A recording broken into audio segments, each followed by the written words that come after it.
네, 안녕하세요. 스타 개론의 안진용입니다. 오늘 이야기를 나눠볼 스타는요, 장윤정입니다.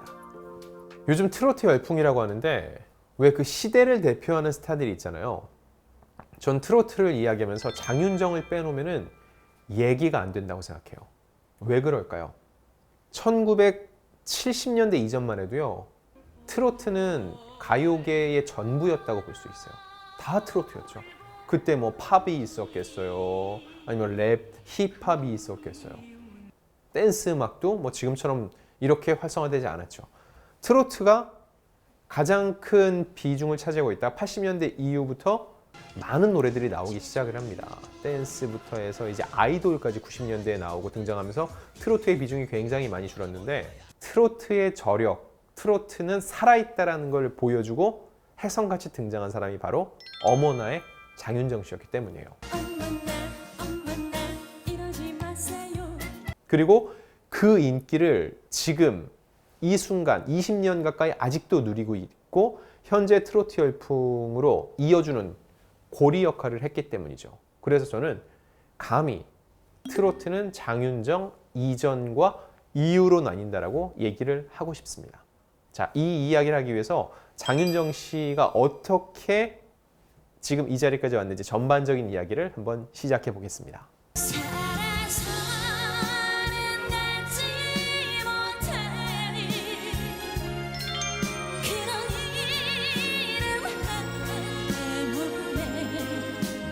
장윤정 하면은 어떤 수식어가 있나요? 트로트의 여왕, 행사의 여왕. 근데 이 수식어가 어머나 때 생긴 게 아직까지도 이어지고 있어요. 반짝 스타들은 많습니다. 그 시기에 확 인기를 끌고 사그라지는 촛불 같은 스타들은 정말 많아요. 그런데 장윤정 씨는 굉장히 장기간 본인의 필모그래피를 차곡차곡 쌓아 올려서 현재도 현역이라는 거예요. 이게 가장 중요합니다. 그래서 2000년대 들어서 사양길로 접어들었던 트로트 시장에서 마치 아주 강한 불씨처럼 살아남았고, 그 영향을 받아서 박현빈, 홍진영과 같은 젊은 트로트 가수들이 후발주자로 나올 수가 있었던 거죠. 자, 장윤정 씨 학창시절 때부터 한번 떠올려 볼게요. 일남일녀의 장녀로 태어났고요. 뭐 많은 트로트 가수들이 그랬던 장윤정 씨 역시 불우하고 가난한 시절을 보냈다고 합니다. 난방비가 없어서 겨울에 자다가 추위 때문에 잠이 깨고, 그리고 헤어드라이어로 이불 안에 이 온기를 넣어서 잠을 청할 정도로 힘든 삶이었다고 하고요. 본인이 토크쇼에서 밝혔는데 학자금을 대출받으러 은행에 갔다가 부모님이 진 부채 때문에 자신도 신용불량자인 것을 뒤늦게 알았다는 고백도 있었습니다. 게다가 이 은행 직원이 모니터를 돌려보면서 신용 상황에 대해 얘기를 해주는데, 이 때문에 은행 대출은 고사하고 휴대폰 개통조차 힘든 상황이었다고 하니까 그 당시 장윤정 씨가 느꼈을 절망감은요, 지금 쉽게 상상하기 어렵습니다.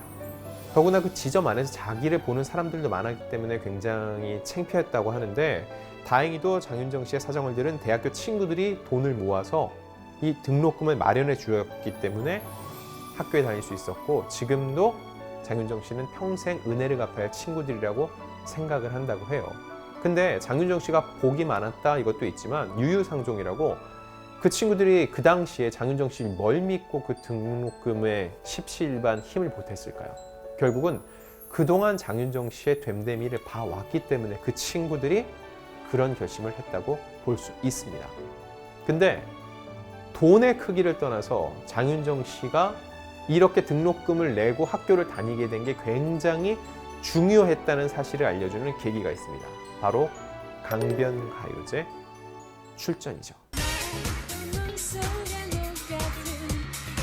네, 1999년이었죠. 장윤정 씨가 강변가요제에 출전을 했고, 그때 내 안의 넌이라는 노래로 대상을 받았습니다. 이 노래 트로트였을까요? 아닙니다. 트로트가 아니었고 대상 가수니까 당연히 앨범을 내주겠다는 곳이 있었겠죠. 그런데 들어간 회사도 돈이 많지 않아서 앨범 발매가 차일피일 미뤄졌다는 겁니다. 그래서 결국은 뭘 했죠? 단역 배우로 활동을 했어요. 지금도 자료화면 많이 나오잖아요. 신비한 TV 서프라이즈나 이 부부 클리닉, 사랑과 전쟁 등의 재연 배우로 일을 하면서 근근히 생활을 해왔던 거였고요. 아마 본인도 번민의 시기였을 것 같아요. 강변가요제 대상 출신인데 원래 하고 싶은 노래를 그대로 밀고 가는 게 맞는지, 아니면 트로트로 전향을 하는 게 맞는지. 어머나라는 노래는 근데 그 중간 지점에 좀 있었던 것 같아요. 템포가 굉장히 빨라서 젊은 층들도 좋아하고 중장년층이 들었을 때도 좀 더 쉽고 재미있는 멜로디를 들을 수 있는 세미트로. 결국 장윤정 씨는 전향을 결심을 했고 이 결심은 신의 한 수가 됐습니다.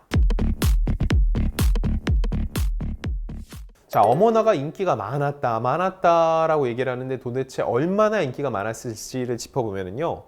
일단 전국 각지에서 개최하는 행사라는 행사는 다 출연을 했고요. 1년에 10만 킬로미터 넘게 다닌 적이 있다고 합니다. 자, 1년에 10만 킬로면 얼마 정도일까요? 매일 서울에서 부산까지 갔다는 얘기예요. 이러다 보니까 하루에 행사가 12개 정도. 말이 12개지. 보세요. 무대에 서는 거는 한 15분 정도라고 했지만 도착해서 준비하고 마치고 정리하고 나오는 시간까지 하면은 1시간을 잡아봅시다. 행사 뛰는 시간만 12시간이에요. 이동하는 시간 1시간에 공연 시간 1시간 치면은 2시간. 24시간. 잠은 언제 자요? 밥은 언제 먹어요? 오가면서 차 안에서 밥 먹고 차 안에서 잠자고 했단 얘기예요. 이렇게 힘들게 일한 거죠. 그래서 하루에 행사비로만 1억 넘게 번 적이 있다고 하고 1년 기름값도 억대였다고 합니다. 차량 기름값만 억대예요. 운행을 통해서 먹고 사는 버스나 택시보다 더 많이 달렸다는 얘기입니다. 이게 쉽게 감이 오지 않으시죠? 이 교통법규도 자주 어길 수밖에 없었대요. 왜냐? 이동은 해야겠고 행사 시간은 정해져 있으니까 시간을 맞춰야 돼요. 어쩔 수 없이 과속을 해야 될 수밖에 없었고 그 과속에 따른 과태료를 낼 수밖에 없었다는 거죠. 그래서 1년 동안 낸 과태료가 7자리였다는 얘기도 있습니다. 7자리는 뭐예요? 100만 원대라는 얘기죠. 근데 이거는 먹고 살기 위한 방편이고 잘못한 거에 대해서 과태료를 지불을 했으니까 하나의 지금은 지나간 에피소드 정도로 얘기를 할 수 있을 것 같습니다. 자, 보세요. 하루에 행사로 1억을 번 적도 있다. 뭐 1년으로 쳤을 때 그 누적을 한 100억이라고 하면은 와, 장윤정 1년에 100억 벌었네 라고 생각하시죠? 여러분, 여기서 분명히 말씀드릴게요. 세 구간이 있거든요. 어느 정도 금액 이상 돈을 벌면은요, 통상 한 5억에서 10억 이상을 벌면은요, 그 이듬해 종합소득세 낼 때 정말 절반이 세금으로 나가요. 10억을 벌면 5억이 세금이에요. 농담인 것 같죠? 정말 그래요. 그래서 흥청망청 쓰던 연예인들이, 왜 가끔 연예인들 중에서 고액 세금 미납자 명단에 연예인이 들어가 있죠. 사람들이 욕을 해요. 아니, 저 친구는 버는 돈이 얼마인데 세금을 못 냈어. 세금을 몇 억을 못 낸 게 말이 돼? 이런 분들의 대부분이 경제관념이 없어요. 그래서 자기가 번 돈이 다 자기 돈인 줄 압니다. 아닙니다. 돈 잘 버는 연예인 절반은 세금이에요. 게다가 장윤정 씨 소속사에 있었죠. 100억을 벌었다 썼을 때 5대5 나눠요. 50억 가져요. 여기서 25억 또 세금으로 내요.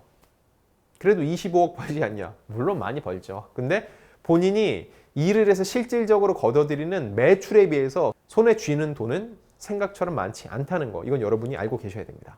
장윤정 씨의 인생을 바꾼 어머나라는 곡에 대한 얘기를 좀 더 해볼게요. 이 노래는요, 개은숙, 주현미 등등 많은 가수들에게 갔다가 퇴짜를 맞고 장윤정 씨에 왔다는 얘기 많이 들었었죠. 어머나 어머나 이러지 마세요. 이런 가사가 너무 간지럽다. 나이 들어서 결혼한 트로트 가수들이 부르기에는 너무 부끄럽다. 여러 가지 이유로 정말 거절을, 퇴짜를 맞았어요. 장윤정 씨조차 이 곡을 부르기 싫어서 사흘 동안 울었다고 해요. 트로트 가수로 간다고 하긴 했는데 본인이 생각했던 트로트랑은 또 느낌이 달랐겠죠. 그러다 보니까 본인이 이 노래를 두고 3일 밤낮을 울 수밖에 없었던 겁니다. 하지만 지금은 어떤가요? 이 곡이 히트된 다음에 이 곡이 나한테도 왔었다고 하는 말한 가수가 몇 명인지 몰라요. 제가 지금 얘기한 게 개은숙, 주현미, 뭐 송대관, 김혜연 등등인데 실질적으로 방송에서 나한테도 왔었다고 하는 사람들은 더 많아요. 정말이었는지 몰라요. 근데 이 노래가 그만큼 메가 히트를 기록했기 때문에 지금은 본인의 에피소드처럼 그 노래가 나한테도 왔었는데 내가 불렀으면 어떻게 됐을까요? 하고서는 한마디 거드는 정도가 아닐까 생각이 듭니다. 송대관 씨한테도 왔어요? 네, 송대관 씨한테도 왔었대요. 송대관이 부른 어머나 네 박자 부르듯이 하지 않았을까요? 어머나 어머나 이런 느낌으로요. 자작분자 내 박자 속에 장윤정 씨가 행사가 많은 이유 중에 하나는 또 뭐냐면요. 초심을 잃지 않기 때문이에요. 무슨 얘기냐? 장윤정 씨는 동네 장터와 같은 이런 작은 무대도 지금까지도 선다고 해요. 어떤 차이냐고요? 대기업이나 이런 큰 공기관에서 하는 행사는 규모도 크고 당연히 출연료도 많이 주죠. 그런데 장윤정 씨는 작은 장터에서 본인이 시작했고 거기서 노래 부를 때 박수 쳐주던 분들의 마음을 잊지 않기 때문에 그분들을 위해서 기꺼이 가서 노래를 부른다고 합니다. 그러다 보니까 행사가 많아질 수밖에 없어요. 당연히 5천만 원짜리 행사 있고 500만 원짜리 행사 있으면은 500만 원짜리 10번 가는 것보다 5천만 원짜리 한 번 가는 게 낫다고 생각을 하는데 장윤정 씨는 500만 원짜리 행사도 기꺼이 간다는 거예요. 왜냐? 그때 나의 초창기 때 나에게 힘을 줬던 그분들의 기운을 그분들의 마음을 잊지 않기 위해서인 거죠. 사실 장윤정 씨의 얘기를 준비하면서 이렇게까지 많은 얘기가 있을까 싶었는데 캐면 캘수록 정말 고구마 줄기처럼 계속 나오더라고요. 그래서 여러분 오늘은 이쯤 줄이고 다음 이야기는 다음 편에서 더 많이 해드리겠습니다.